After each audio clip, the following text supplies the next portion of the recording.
Hello students, welcome to Excellent Learning Videos for Free Online Classes for Psychology। आज हम पढ़ने जा रहे हैं अभिप्रेरणा यानी मोटिवेशन के बारे में, जो कि टीचर्स कंपटीशन एग्जाम्स में इससे रिलेटेड क्वेश्चंस पूछे जाते हैं।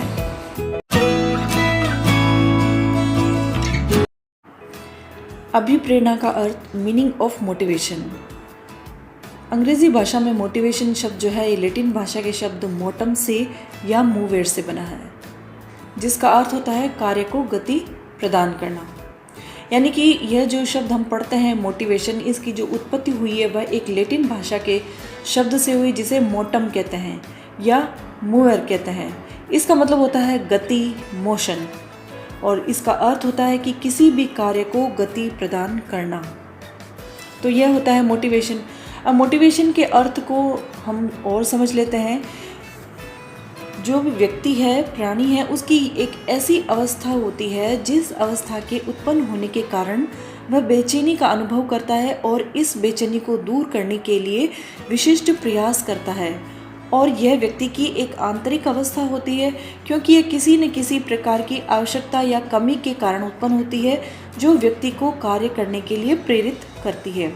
यानी अभिप्रेरणा जो होती है व्यक्ति की एक आंतरिक अवस्था होती है। आंतरिक अवस्था यानी भीतर ही वह एक बेचैनी का, एक तड़प का अनुभव करता है, और ये जो बेचैनी होती है किसी कमी के कारण, किसी अभाव के कारण वह महसूस करता है। उसकी नीड होती है, कुछ आवश्यकताएं होती है, उसके कारण वह बेचैनी का अनुभव करता है और इस बेचैनी को दूर करने का प्रयास करता है।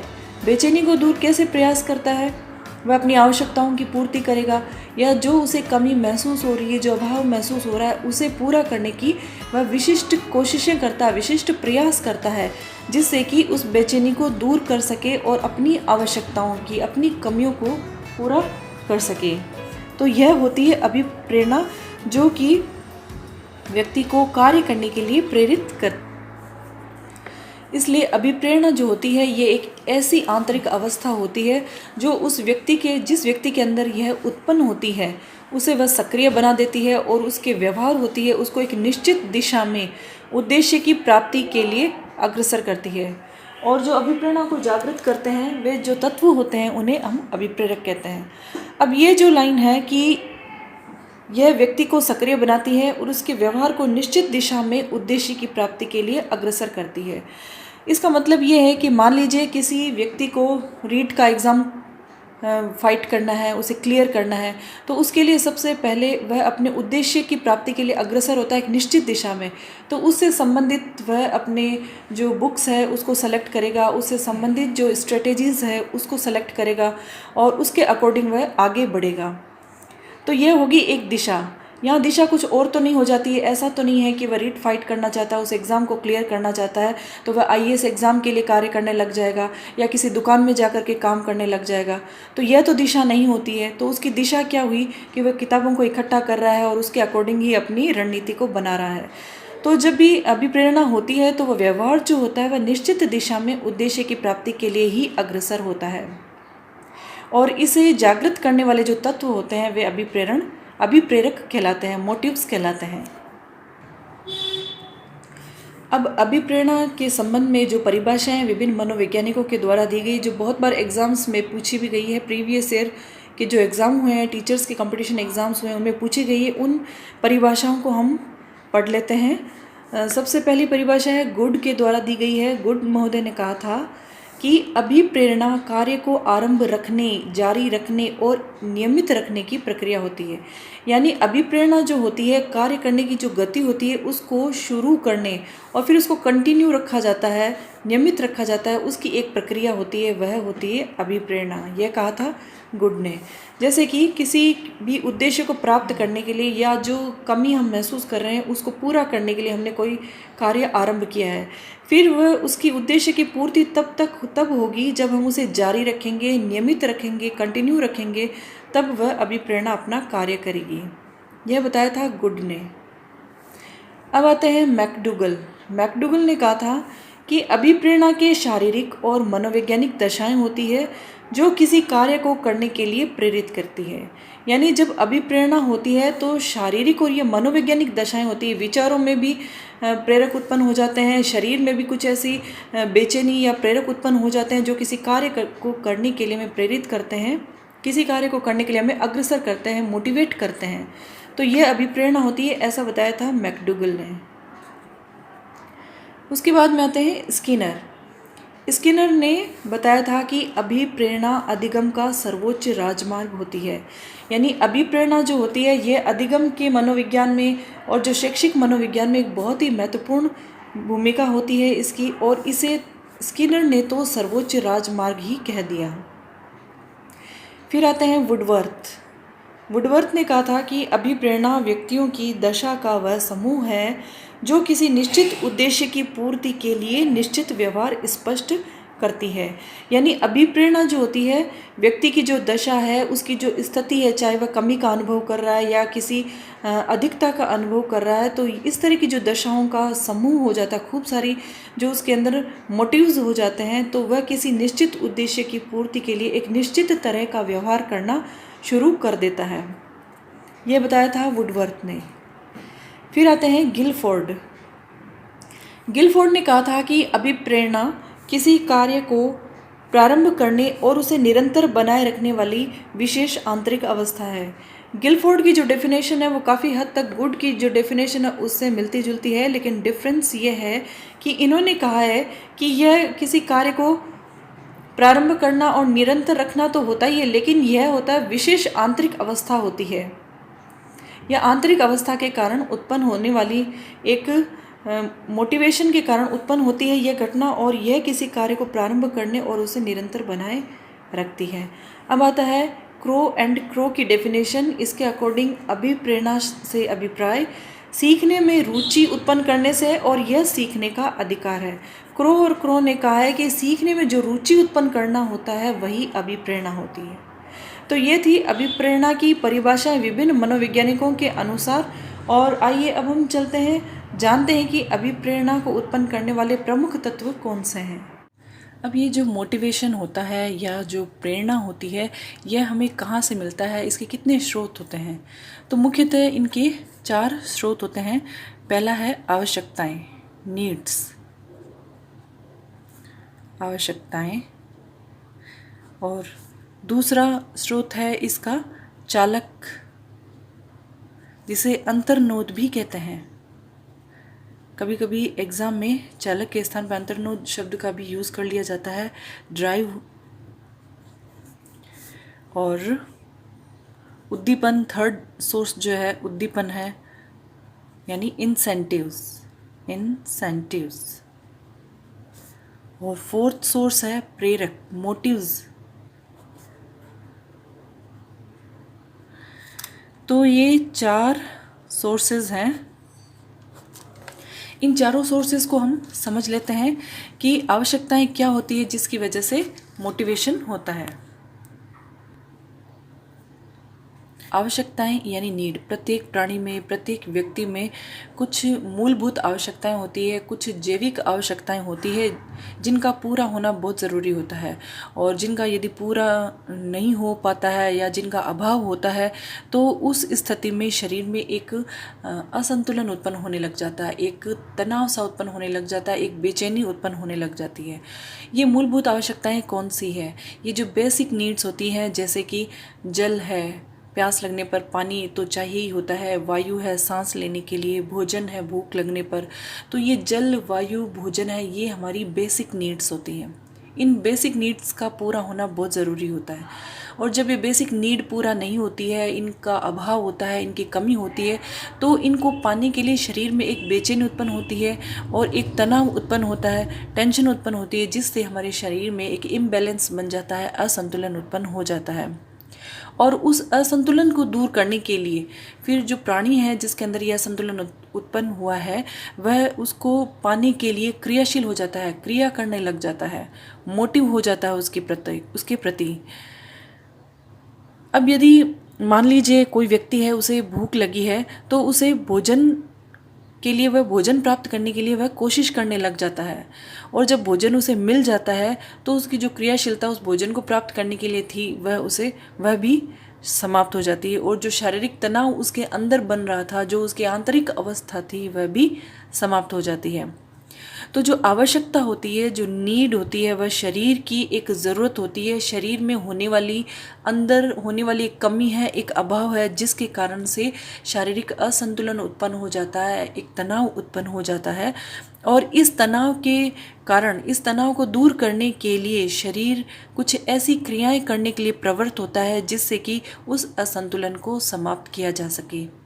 और जैसे ही वह आवश्यकता पूर्ण होती है, वह असंतुलन भी समाप्त हो जाता है। तो आवश्यकताओं के कारण भी मोटिवेशन होता है। हम अपनी आवश्यकताओं को पूरा करने के लिए मोटिवेट होते हैं।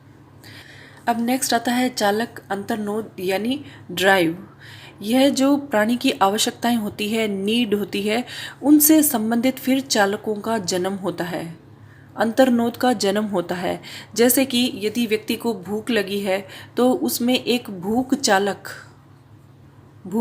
यानी हंगर ड्राइव का, एक हंगर अंतर्नोद का जन्म होता है। इसी तरह से यदि व्यक्ति को, प्राणी को पानी की आवश्यकता है तो उसके अंदर प्यास का चालक यानी प्यास का अंतर्नोद उत्पन्न होता है।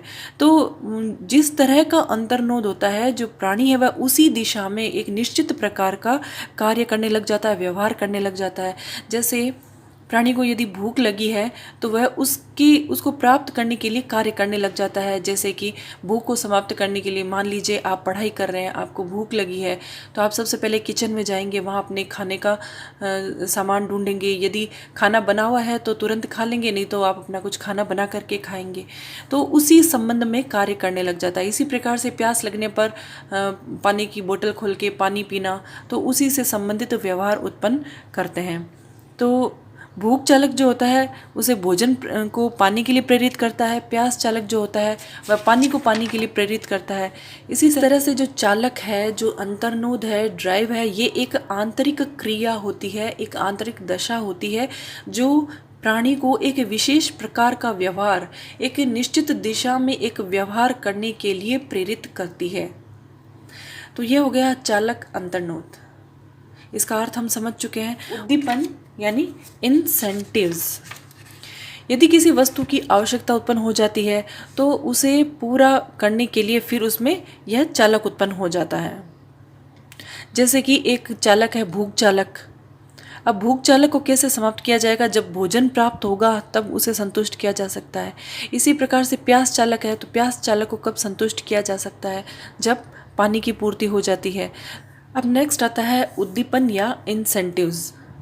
किसी भी वस्तु की आवश्यकता उत्पन्न हो जाती है तो उसे पूरा करने के लिए जो चालक होता है वह उत्पन्न हो जाता है। और जिस वस्तु से इस आवश्यकता की, इस चालक की पूर्ति होती है वह उद्दीपन कहलाता है। जैसे कि भूख चालक है, यह भूख चालक है, तो इसकी पूर्ति कैसे होगी? भोजन के द्वारा होगी। तो यहाँ पर उद्दीपन क्या हो गया? भोजन हो गया। भोजन से यह संतुष्ट हो जाएगा। यदि प्यास चालक है तो वह पानी के द्वारा संतुष्ट होगा। तो यह जो उद्दीपन वाला चालक होता है, यह प्रलोभन की भांति व्यवहार करता है, जो कि व्यक्ति को अपनी तरफ, प्राणी को अपनी तरफ खींचती है, आकर्षित करती है।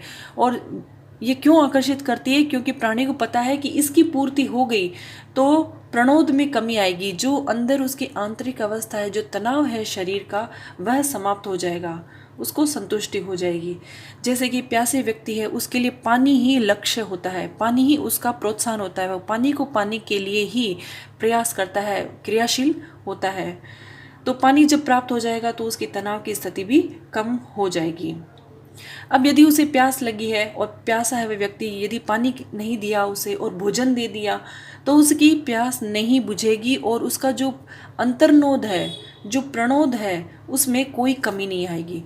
तो जो अंतर्नोद है, जो चालक जिस चीज़ के लिए वही चीज़ उसे मिलनी ज़रूरी होती है, तो उसका उद्दीपन वही होता है जो उसका चालक होता है। तो उसी के लिए संतुष्ट करने के लिए उसे वह लक्ष्य प्राप्त करना होता है। तो इस लक्ष्य या प्रोत्साहन को पाने के लिए यह ज़रूरी होता है कि वह उसकी ज़रूरत से संबंधित हो। अब यह लक्ष्य है या उद्दीपन है, यह भी दो तरह के हो सकते हैं। एक धनात्मक भी हो सकता है और ऋणात्मक भी हो सकता है। धनात्मक लक्ष्य वह होता है जिसे व्यक्ति प्राप्त करना चाहता है और उसे प्राप्त करने से ही उसकी आवश्यकताएं पूरी होती है। और ऋणात्मक लक्ष्य वे होते हैं जिसे वह पाना नहीं चाहता और जिसे मिल जाने पर उसकी आवश्यकताएं भी पूरी नहीं होती है। तो यह अर्थ हो गया उद्दीपन का, इंसेंटिव्स का, जिसे हम प्रलोभन भी कहते हैं, प्रोत्साहन भी कहते हैं या लक्ष्य भी कहते हैं। अब फोर्थ आता है प्रेरक, मोटिव्स। मोटिव्स क्या होते हैं? तो जो मोटिव्स होते हैं इसका मतलब यह होता है कि जो प्रणोदन होता है व्यक्ति में, वह अवस्था होती है जिससे वह बाधित होता है, परेशान होकर के कोई क्रिया करता है। लेकिन यह जो क्रिया करता है वह चयनात्मक होती है, सेलेक्टिव होती है। और यह जो प्रेरक होता है इसके तीन प्रमुख भाग होते हैं। सबसे पहला भाग होता है प्रणोदन, यानी एक अंदर ऐसी अवस्था, आंतरिक अवस्था प्राणी की जो उसे क्रियाशील बनाती है। तो ये प्रेरक का पहला काम हो गया। हम किसी कार्य को करने के लिए प्रेरित कब होते हैं? जब हमारे अंदर ऐसी अवस्था हो जिसे हम, या ऐसा कोई अभाव हो जिसे हम पूरा करने के लिए प्रेरित हों, तो वह उसे क्रियाशील करता है। सेकंड आता है कि लक्ष्य प्राप्ति के लिए चयनात्मक प्रवृत्ति। अब लक्ष्य है, चाहे वह प्यास को समाप्त करना हो, चाहे भूख को समाप्त करना हो, चाहे कोई कंपटीशन एग्जाम को फाइट करना हो, तो उस लक्ष्य को अगर प्राप्त करना है तो जो प्रवृत्ति होगी, जो व्यवहार किया जाना है वह भी सेलेक्टिव होगा, क्योंकि गलत व्यवहार जो है हमें लक्ष्य से दूर ले जा सकता है। तो यह प्रवृत्ति भी चयनात्मक होगी। यह भी एक प्रेरक का इंपॉर्टेंट पार्ट है। नंबर थर्ड है कि लक्ष्य प्राप्ति के लिए व्यक्ति का जो लक्ष्य है वह निर्दिष्ट व्यवहार लक्ष्य प्राप्ति तक चलते रहना होता है, और लक्ष्य प्राप्ति के बाद ही अंत होना, यानी कि यह नियमित प्रक्रिया होती है। जब तक हमें अपना गोल मिल नहीं जाता, अपना लक्ष्य मिल नहीं जाता, तब तक हमें चलना होता है। और जब हमें हमारा लक्ष्य मिल जाता है, तब यह जो क्रिया होती है मोटिवेशन की, यह समाप्त हो जाती है। तो ये 4 सोर्सेज हैं मोटिवेशन के। आवश्यकताओं को हमने समझा, क्या आवश्यकताएं होती है, बेसिक आवश्यकताएं क्या होती है जिनकी वजह से शरीर में तनाव की स्थिति आती है। चालक अंतर्नोद क्या होते हैं? ये बेसिक आवश्यकताओं के कारण शरीर में उत्पन्न होने वाले ड्राइव्स हैं, जैसे भूख के लिए भूख चालक, प्यास चालक। और उद्दीपन क्या होते हैं? उद्दीपन वो चीज़ होते हैं जिसे हम पाना चाहते हैं, जो हमारे प्रोत्साहन का काम कर रहा है, जिसके लालच में हम आगे बढ़ रहे हैं। चाहे वो पानी का लालच हो प्यास के समय, चाहे भूख के समय भोजन का लालच हो, चाहे वो रिजल्ट के लिए हमें किसी कंपटीशन एग्जाम का लालच हो, उसे पास करने का लालच हो। और प्रेरक वो होते हैं जो हमें इन चीज़ों को, उद्दीपन को प्राप्त करने के लिए सक्रिय बनाते हैं, और तब तक सक्रिय बनाते हैं जब तक कि हमें हमारा लक्ष्य प्राप्त नहीं हो जाता है। तो ये very important 4 sources of motivation है, और एग्जाम में इन सभी से अलग अलग प्रकार के क्वेश्चन पूछे जाते हैं। यदि हमने इनका कंसेप्ट क्लियर कर लिया है तो हम उन क्वेश्चंस का आसानी से आंसर दे सकते हैं। अब ये जो 4 चीज़ें हैं, इसमें से आवश्यकता है, चालक है, उद्दीपन है, इन तीनों का आपस में क्या संबंध है? तो ये जो तीनों होती है, इसके अंदर हमने देखा आवश्यकताएं हैं वह चालक को जन्म देती है, और चालक जो है वो बड़े हुए तनाव की दशा में आगे बढ़ता है, उसके अनुसार कार्य करता है। और उद्दीपन क्या है? यह जो बाह्य वातावरण की कोई वस्तु है जो हमारी ज़रूरत को पूरा करती है, हमारी नीड को पूरा करती है, हमारी कमी को दूर करती है, अभाव को पूर्ण करती है। तो इस क्रिया के लिए जो चालक कार्य करता है, उसको प्राप्त करने के लिए वह उद्दीपन होता है। तो ये तीनों आपस में इंटर रिलेटेड है। और अब हम चलते हैं और अब हम समझते हैं अभिप्रेरणा चक्र, मोटिवेशन साइकिल के बारे में। इस साइकिल में कितने चक्र होते हैं और क्या होता है ये चक्र? तो ये जो अभिप्रेरणा चक्र होता है, हमें व्यवहार को समझने में बहुत सहायता मिलती है यदि हमें अभिप्रेरणा चक्र के बारे में पता हो। यह जो प्रेरक चक्र होता है, एक आवश्यकता या जो कुछ आवश्यकताएं होती है या कुछ कमी होती है, अभाव होता है, उस स्थिति के साथ शुरू होता है। अब किस प्रकार से शुरुआत होती है? तो यहाँ हम देख सकते हैं जो फर्स्ट स्टेप है आवश्यकता का है, नीड का है। हमें किसी चीज़ की कमी का एहसास हुआ, हमें बेसिक नीड की ज़रूरत है, तो यहाँ से हमारे अंदर एक अंतर्नोद उत्पन्न होगा, यानी कि एक चालक उत्पन्न होगा, ड्राइव हमारे अंदर उत्पन्न होगा। फिर उद्वेलन होगा, यानी उसको प्राप्ति करने की अवस्था सक्रियता आ जाएगी प्राप्त करने के लिए। उद्वेलन के बाद में हम तैयार हो जाएंगे अपने लक्ष्य को प्राप्त करने के लिए, एक निश्चित व्यवहार करने के लिए। मान लीजिए आवश्यकता हमारी प्यास है, तो हमारे जो अंतर्नोद है वह प्यास चालक हो गया, थर्स्ट ड्राइव हो गया। उद्वेलन हुआ यानी कि अब हम प्रयास करेंगे अपनी ये जो थर्स्ट ड्राइव है इसको कंप्लीट करने के लिए, अपनी नीड को पूरा करने के लिए हम उद्वेलित होंगे, और उसके बाद में लक्ष्य निर्दिष्ट निश्चित व्यवहार करेंगे, पानी की तरफ जाएंगे। और फिर उपलब्धि, हमें पानी प्राप्त हो जाएगा, हमने पानी को पी लिया, तो ये हमारी उपलब्धि हो गई। और उसके बाद में जैसे ही हमें उपलब्धि हुई, हमारे उद्वेलन में कमी आ गई। तो ये एक प्रोसेस हुआ, फिर उद्वेलन में कमी आ गई, और जब फिर आवश्यकता हुई तो फिर अंतर्नोद उत्पन्न हुआ, फिर उद्वेलन की उत्पत्ति हुई, और हमने वापस लक्ष्य के जो अनुसार लक्ष्य को प्राप्त करने के लिए निश्चित व्यवहार करना, वो व्यवहार करना शुरू कर दिया। फिर उपलब्धि हमें प्राप्त हो गई। उपलब्धि जैसे ही प्राप्त हुई, वह जो मोटिवेशन है वो खत्म हो जाता है, उद्वेलन की कमी हो जाती है। जैसे आप कंपटीशन को फाइट करना चाहते हैं, आपको एक नौकरी की ज़रूरत है या आवश्यकता है, तो इसके लिए आपके अंदर एक चालक की उत्पत्ति हुई और आपने प्रयास करना शुरू किया, एक निश्चित जो व्यवहार है वो करना प्रारंभ कर दिया। आपने टाइम टेबल बनाया, बुक्स को कलेक्ट किया, जो भी रिलेटेड मैटर है उसको कलेक्ट किया, और एक सही स्ट्रेटेजीज बनाई, उसको पढ़ना शुरू किया। और उसके बाद में आपने जब कंपटीशन को फाइट किया और आप सक्सेस हो गए, तो आपको उपलब्धि मिल गई। फिर आपको उस एग्ज़ाम को फाइट करने का जो मोटिवेशन है वह ख़त्म हो जाएगा।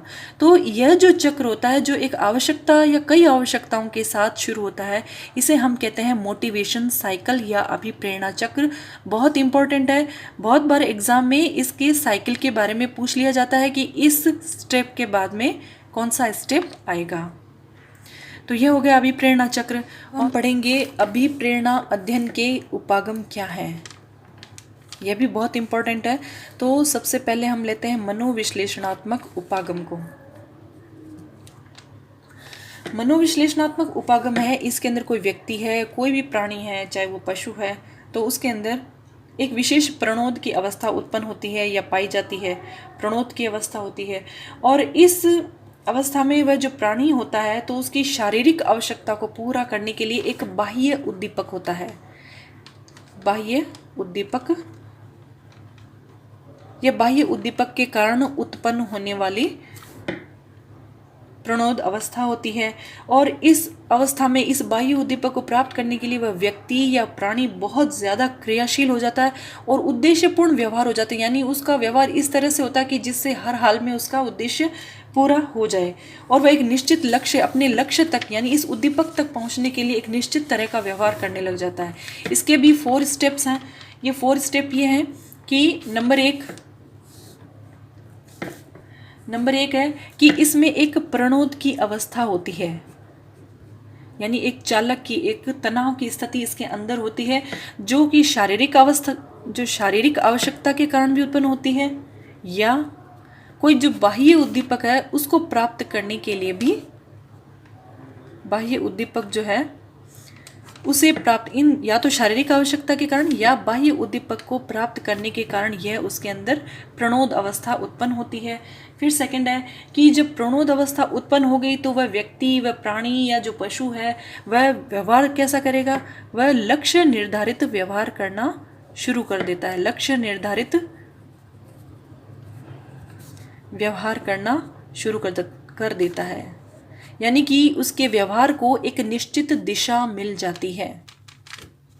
नेक्स्ट थर्ड जो है, यह लक्ष्य निर्देशित व्यवहार हो गया, तो इसके परिणाम स्वरूप व्यक्ति उस लक्ष्य को प्राप्त भी कर लेता है, यानी लक्ष्य की उपलब्धि प्राप्त हो जाती है। पहले उसमें प्रणोद उत्पन्न हुआ, फिर उसने व्यवहार करना शुरू किया, लक्ष्य की उपलब्धि हो गई है। अब हम जानते हैं, हमने अभिप्रेरणा चक्र में पढ़ा था, लक्ष्य की उपलब्धि हो गई है तो वह प्रणोद की कमी हो जाएगी। जो प्रणोद शुरू में किसी कमी के कारण उत्पन्न हुआ था, वह कमी पूरी होते ही यह प्रणोद भी कम हो जाता है, और जो संतुष्टि है वह उस प्राणी में देखने को मिलती है, संतुष्टि में उसमें वृद्धि हो जाती है।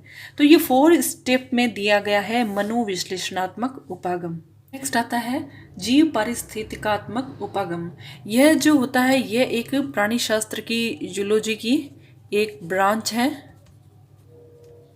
इसके अंदर जीव पारिस्थितिकात्मक उपागम के अंदर जो प्राणी है, पशुओं के व्यवहार का अध्ययन किया जाता है और अभिप्रेरण की जो मूल प्रवृत्ति का सिद्धांत है, इसका प्रारंभ इससे हुआ था। तो अब इसमें भी दो अवस्थाएं होती है। एक होता है कि प्रणोद की अवस्था, प्रणोद की अवस्था,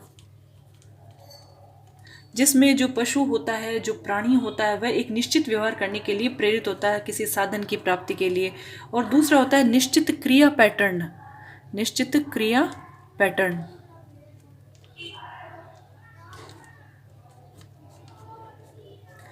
यह मूल प्रवृत्ति से संबंधित होती है। निश्चित क्रिया जो होती है ये मूल प्रवृत्ति से संबंधित होते हैं। मान लीजिए कि एक पक्षी है जिसका अंडा बाहर घोंसले से गिर गया है। अब उसको खोजने के लिए वही निश्चित क्रिया पैटर्न अपनाएगा कि सबसे पहले तो अपनी गर्दन को आगे की ओर खींच करके फैलाएंगे। जैसे कि हम बतख का उदाहरण ले सकते हैं। यदि उसका अंडा जो है घोंसले से बाहर गिर गया है तो सबसे पहले अपनी गर्दन को खींचेगी, फैलाएगी और एक ऐसा उद्दीपक वह देती है जिससे कि मूल प्रवृत्तिक व्यवहार उत्पन्न होता है। यानी गर्दन को फैलाना, चोंच को फैलाना, जो अंडे को पुनः घोंसले के अंदर लुढ़काने की में सफल हो सके। तो यह होता है निश्चित क्रिया पैटर्न अपनाती है पुनः वह कार्य करने के लिए। तो यह हो गया जीव पारिस्थितिकात्मक उपागम। अब थर्ड आता है SR संज्ञानात्मक उपागम। इसमें जो अभिप्रेरण होता है, जो मोटिवेशन होता है, उसके संज्ञानात्मक जो कारक होते हैं उसको इम्पोर्टेंट बताया गया है। यानी कि जो मोटिवेशन होता है उसमें कौन कौन से संज्ञानात्मक कारक हैं वे इम्पोर्टेंट भूमिका अदा करते हैं। यानी कोई व्यक्ति है, उसका निष्पादन, उसकी उपलब्धि उस समय अच्छी होती है जब उसके लक्ष्य विशिष्ट होते हैं। लेकिन यदि लक्ष्य सामान्य होते हैं, उनमें कोई विशिष्टता नहीं है, तो उसका निष्पादन भी अच्छा नहीं होगा। तो संज्ञानात्मक उपागम ये कहता है कि व्यक्ति के जो संज्ञानात्मक कारक है वे उसके लिए बहुत इम्पोर्टेंट होते हैं।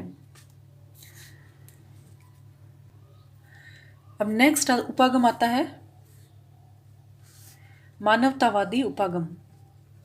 मानवतावादी उपागम ह्यूमनिस्टिक अप्रोच है।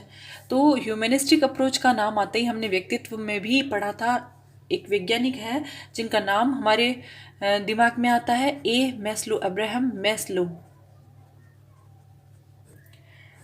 अब्राहम मैस्लो सबसे पहले ऐसे वैज्ञानिक थे जिन्होंने आत्मसिद्धि का यानी सेल्फ एक्चुअलाइजेशन को सबसे बड़ा अभिप्रेरक, सबसे महत्वपूर्ण मोटिवेटर बताया था। तो ये जो वैज्ञानिक है, इन्होंने एक आवश्यकताओं का हायरार्कियल ऑर्डर भी हमें दिया था, आवश्यकताओं का पदानुक्रम सिद्धांत दिया था। तो ये बहुत इम्पोर्टेंट है इस चैप्टर के अंदर। तो जो मैस्लो ने मानव की आवश्यकताओं के लिए 5 तरह के पदानुक्रम बताए थे, वो उनकी नीड के अकॉर्डिंग थे। तो जो सबसे पहला एक इस तरह का पिरामिड स्ट्रक्चर हमने अपनी प्रीवियस वीडियो में पढ़ा था। जो सबसे पहली बेसिक नीड होती है जिसे हम शारीरिक आवश्यकता कहते हैं, बेसिक नीड, जैविक आवश्यकता कहते हैं। जैविक आवश्यकताएं कौन सी होती है? मूलभूत, जो हर हाल में चाहिए होती है, जैसे कि भूख है, प्यास, काम, इच्छा। तो ये जो शारीरिक आवश्यकताएं होती है ये बेसिक नीड है। इनके बिना किसी भी प्राणी का जीवित रहना संभव नहीं होता है। तो ये फर्स्ट स्टेप था। सेकंड आता था सुरक्षा का, सेफ्टी की आवश्यकता। जब शारीरिक आवश्यकताएं पूर्ण हो गई है, इसकी तरफ से संतुष्टि हो गई है, तो अब सुरक्षा की आवश्यकता महसूस होती है। सुरक्षा का सेकंड स्टेप है। और उसके बाद थर्ड जो स्टेप है वह है स्नेह पाने की आवश्यकता। यह थर्ड स्टेप है। यह तीसरी प्रमुख आवश्यकता है। जब दोनों आवश्यकताएं संतुष्ट हो जाती है, पहली और दूसरी, तो फिर स्नेह की आवश्यकता होती है। तो यह इस आवश्यकता के कारण व्यक्ति जो है परिवार में रहता है, स्कूलों की स्थापना करता है, अपना धर्म में इन्वॉल्व होता है, प्रजाति होती है, राजनीतिक पार्टी होती है, उसके साथ यह रहना शुरू करता है, उसके साथ अपना संबंध स्थापित करता है। और उसके बाद में फोर्थ स्टेप आता है सम्मान का। यह सभी आवश्यकताएं, जो तीनों आवश्यकताएं पूर्ण हो जाती है, उसके बाद व्यक्ति को सम्मान पाने की आवश्यकता होती है। ये आंतरिक सम्मान कारक भी होते हैं, जैसे आत्मसम्मान, उपलब्धि का गौरव और बाह्य सम्मान क्या होते हैं, जैसे कि अच्छा पद प्राप्त करना, दूसरे लोगों से सम्मान प्राप्त करना। तो इस तरह के सम्मान पाने की उसमें इच्छा जागृत हो जाती है, उसे आवश्यकता होती है, और यह आवश्यकता पूरी हो जाती है तो अंत में होती है आत्मसिद्धि की, आत्मसिद्धि, सेल्फ एक्चुअलाइजेशन। यानी अब उसे सब चीजें प्राप्त होगी तो अब यह आदर्श की तरह व्यवहार करता है और स्वयं को प्राप्त करता है। अब ये हो गए चार उपागम। नेक्स्ट पॉइंट है अभिप्रेरणा के प्रकार। कितने प्रकार के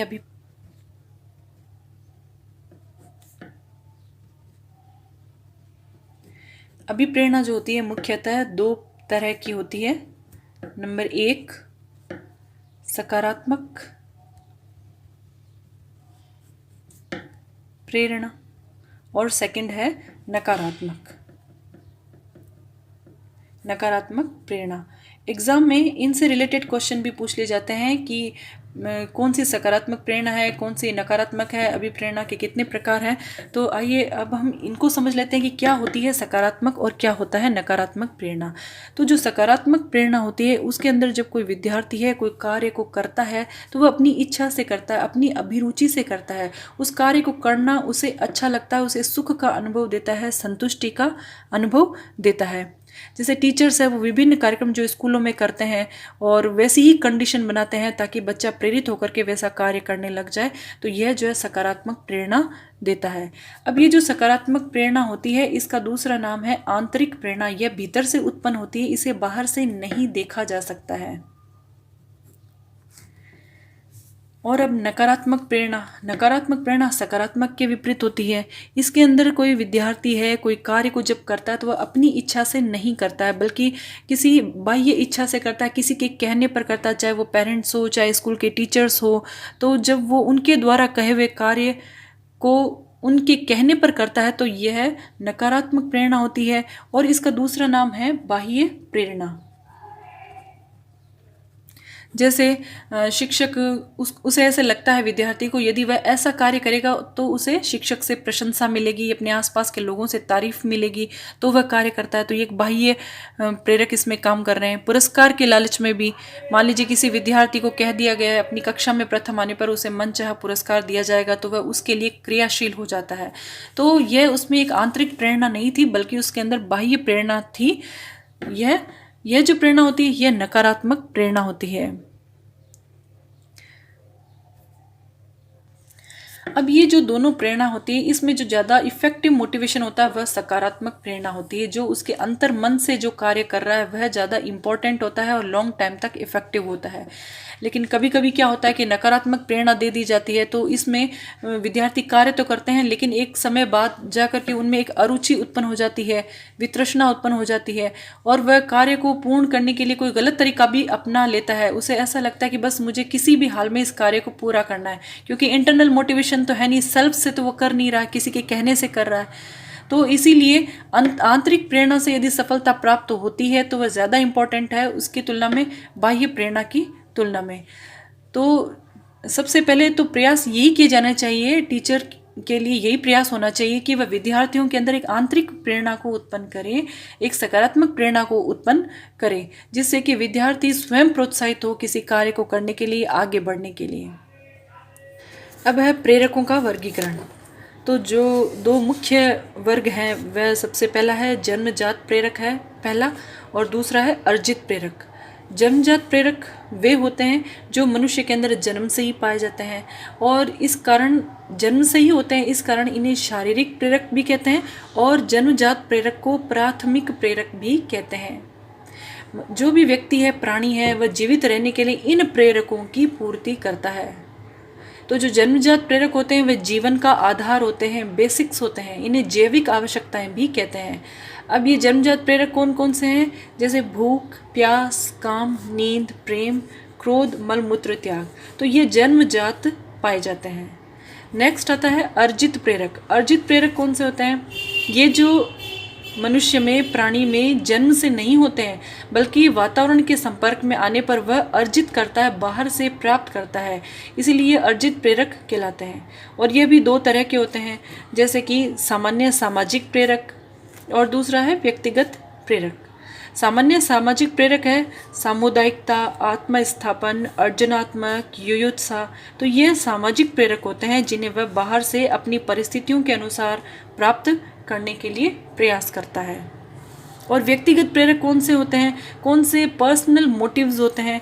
वे हैं आकांक्षा का स्तर हो गया, जीवन का लक्ष्य हो गया, मद व्यसन हो गया, रुचि है, अचेतन प्रेरणा है, आदत की विवशता है, आदत से मजबूर होकर के कोई व्यक्ति कोई कार्य करता है तो ये व्यक्तिगत प्रेरक हो गया, अभिवृत्तियाँ हो गई, अभिरुचियाँ हो गई।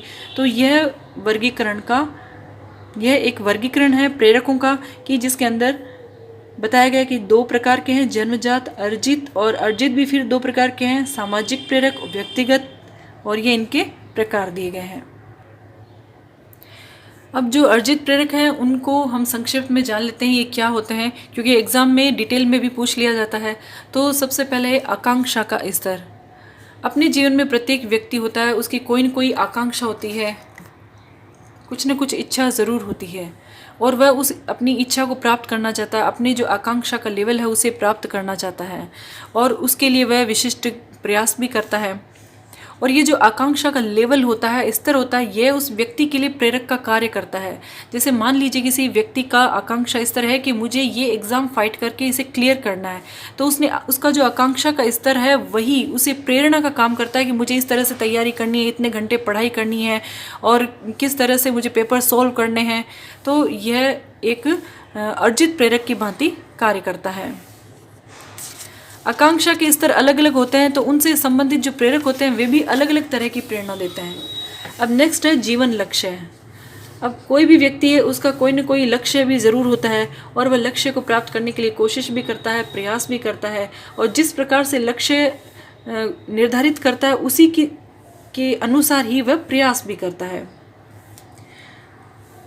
तो ये जो जीवन लक्ष्य की धारणा होती है यह भी उसके लिए प्रेरक का कार्य करती है। यह भी एक व्यक्तिगत अर्जित प्रेरक है। मद व्यसन। नशों की कुछ लोगों की आदत होती है नशा करने की, एडिक्शन होता है उनमें।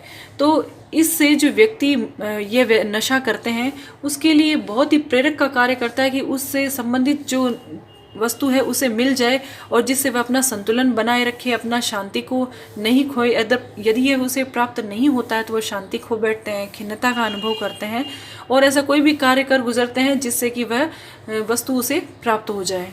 तो यह भी एक बहुत ही प्रबल अर्जित प्रेरक होता है। रुचियाँ। प्रत्येक व्यक्ति में कोई न कोई रुचि होती है, रुचियाँ भी प्रेरक का काम करती है। रुचिकर जो विषय है, वस्तु है, कोई व्यक्ति है या स्थान है उससे लगाव होता है और उसे अपनी रुचि का कार्य करने के लिए वह हर संभव प्रयास करता है। तो इस तरह से रुचि भी अपने आप में एक प्रबल प्रेरक है और रुचियाँ जो है ये व्यक्तिगत होती है, प्रत्येक व्यक्ति की अलग अलग होती है। तो ये एक व्यक्तिगत अर्जित प्रेरक होता है। नेक्स्ट आता है आदत की विवशता। कुछ आदतें भी प्रबल प्रेरक का काम करती हैं। आदतें उन क्रियाओं को कहते हैं जो व्यक्ति के स्वभाव बन चुकी है। जैसे सुबह उठते ही न्यूज़पेपर पढ़ना है, सुबह उठते ही चाय पीना है या सुबह उठते ही घूमने जाना है, तो ये आदत होती है। यह आदत यदि पूरी नहीं हो, इस आदत को पूरा होने में कोई बाधा आती है तो व्यक्ति को फिर परेशानी का अनुभव होता है और उसमें भीतर एक तनाव उत्पन्न होने लग जाता है। उस तनाव को दूर करने के लिए वह विशिष्ट व्यवहार करने के लिए प्रेरित हो जाता है। यह भी व्यक्तिगत होती है, इसीलिए इन्हें व्यक्तिगत अर्जित प्रेरक माना जाता है। अचेतन प्रेरणाएं होती हैं।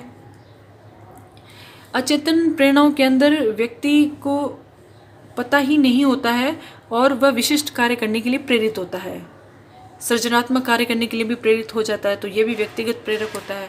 अभिवृत्ति।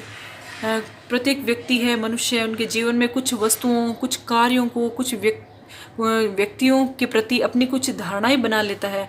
ये धारणाएं अनुकूल भी हो सकती है और ये धारणाएं उसके विपरीत भी हो सकती है, यानी प्रतिकूल भी हो सकती है और इस धारणा से प्रेरित होकर के ही वह कार्य करता है। तो यह भी व्यक्तिगत होता है, अर्जित प्रेरक है। संवेग। संवेग कौन से होते हैं? जैसे भय, प्रेम, क्रोध, घृणा। यह भी संवेग जो है, जो भीतर होते हैं, ये प्रेरकों का काम करते हैं। इन संवेगों के प्रभाव में व्यक्ति ऐसे काम कर देता है जो साधारण स्थिति में होने पर वह नहीं कर सकता है, उसकी कल्पना भी नहीं कर सकता है। ऐसे कार्य वह कर देता है इन संवेगों के कारण। जो सभी कारक हैं यह अर्जित कारक हैं और यह व्यक्तिगत कारक हैं। अब सामान्य जो सामाजिक कारक है उसमें है सामुदायिकता। सामुदायिकता एक सामाजिक कारक है जो सामान्य रूप से हम देखते हैं कि हर व्यक्ति में पाई जाती है। हर व्यक्ति ये चाहता है कि वह समूह में रहे, दोस्तों में रहे, और यह जन्मजात नहीं होती है, यह जन्म के बाद ही विकसित होती है। और ये प्रवृत्ति केवल मनुष्य में नहीं बल्कि जानवरों में भी पाई जाती है। तो यह होती है सामुदायिकता। और नेक्स्ट है अर्जनात्मक। हर व्यक्ति में अर्जनात्मकता की प्रवृत्ति पाई जाती है। इसका मतलब है वस्तुओं का अर्जन करना, वस्तुओं को संचित करना। चाहे बच्चा है, बड़ा है, बूढ़ा है, वह प्रत्येक व्यक्ति अपनी आवश्यकताएं की जो वस्तुएं हैं और या उसकी जो रुचि की वस्तुएं हैं उसे वह इकट्ठा करके रखता है। तो यह भी प्रेरक का काम करता है। उसे मतलब वस्तुओं को इकट्ठा करके रखना भी एक प्रेरक का काम करता है। नेक्स्ट आता है आत्मस्थापन, जिसे हम आत्मगौरव भी कहते हैं, यानी दूसरों पर अधिकार करने की प्रवृत्ति भी प्रेरक का काम करती है। हर व्यक्ति चाहे वह कितना भी प्रसिद्ध हो या नहीं हो, वह चाहता है कि किसी न किसी व्यक्ति पर उसका अधिकार रहे, कोई न कोई व्यक्ति ऐसा हो जो उसका कहना माने, उसके कहे अनुसार कार्य करे। तो यह आत्मस्थापन भी एक सामान्य सामाजिक प्रेरक है। और अब आता है व्यक्तिगत प्रेरक, जो व्यक्तिगत तौर से व्यक्ति को प्रेरित करते हैं। जैसे आकांक्षा का स्तर है, जीवन का क्या लक्ष्य है, मद व्यसन है, रुचि है, अचेतन प्रेरणा होती है, आदत की विवशता है, अभिवृत्तियाँ हैं। तो इसके अनुसार वह प्रेरित होता है। तो यह था प्रेरकों का वर्गीकरण, जो मुख्यतः दो प्रकार, जन्मजात और अर्जित, और उसमें भी अर्जित भी दो प्रकार के, सामान्य, सामाजिक और व्यक्तिगत प्रेरकों का हमने संक्षिप्त अध्ययन किया। सो स्टूडेंट्स, अभिप्रेरणा यानी मोटिवेशन का जो शेष भाग है हम देखेंगे उसके लास्ट वीडियो यानी इसके नेक्स्ट वीडियो में, जिसमें हम पढ़ेंगे अभिप्रेरणा के सिद्धांतों के बारे में। Till then keep learning, keep watching excellent learning videos, free online classes for psychology. Thank you.